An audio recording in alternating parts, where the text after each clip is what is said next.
The National Weather Service in Binghamton has issued a snow squall warning for Sullivan County in central New York, southern Lackawanna County in northeastern Pennsylvania, southern Wayne County in northeastern Pennsylvania, Pike County in northeastern Pennsylvania, until 2:15 p.m.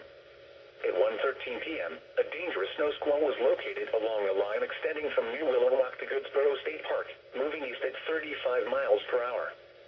Hazard, whiteout conditions. Zero visibility in heavy snow and blowing snow. Wind gusts greater than 30 miles per hour. Source, radar indicated. Impact, dangerous life-threatening travel.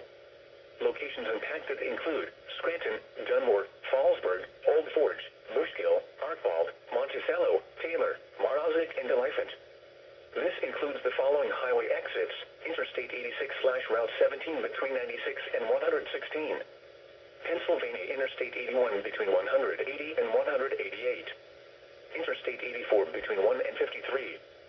Interstate 380 between 20 and 24.